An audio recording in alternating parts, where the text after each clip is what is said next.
Je m'appelle Pauline, je suis Product Owner du CRM et du module Talent. Je m'appelle Sophie Monchot et je suis UX Designer. Adrien Gravier, j'ai 26 ans, donc je suis consultant SIRH chez Aurecia. Alors, je m'appelle Pauline Rabalan, je suis ingénieure R&D. Bonjour, moi c'est Sylvana.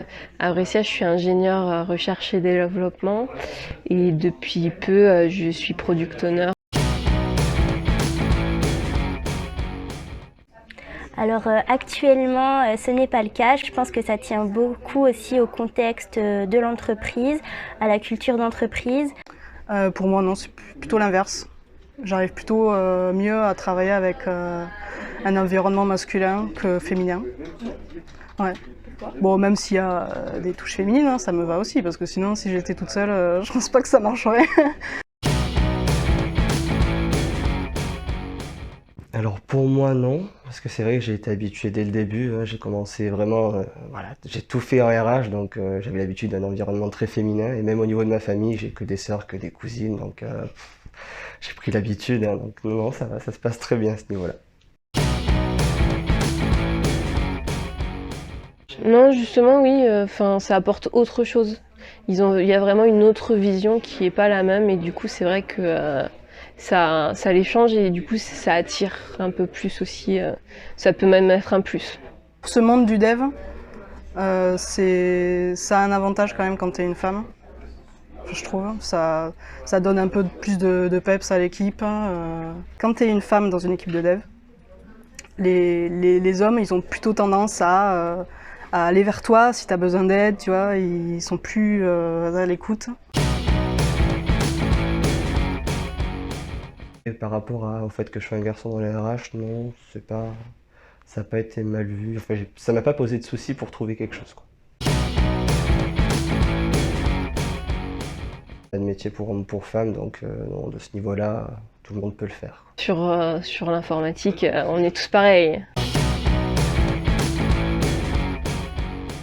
Du coup, quand j'étais développeuse et qu'on faisait passer les entretiens à deux, souvent le candidat pensait que j'étais RH quand je m'étais encore pas présentée. Donc j'avais jamais les questions techniques, c'était jamais pour moi. Donc après, j'arrivais à renverser le dialogue pour faire comprendre ma position. Faut pas prendre en compte, en tout cas moi je prends pas en compte le genre. Je pense qu'il faut plutôt adapter son message à la personne qu'on a en face, en fonction de ses rôles, en fonction de ses responsabilités et le message qu'on va transmettre.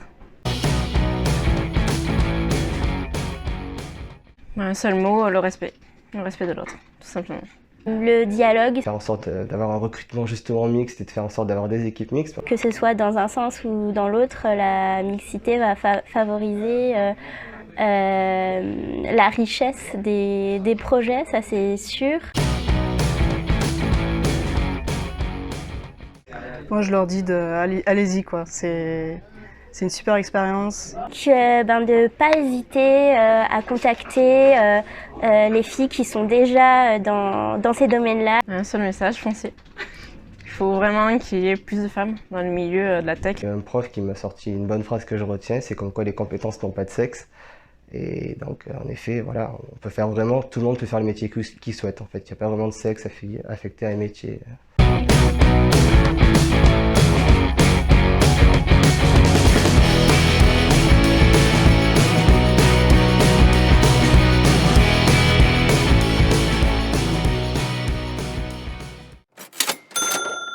Tout ce que tu diras ne sera pas forcément retenu contre toi.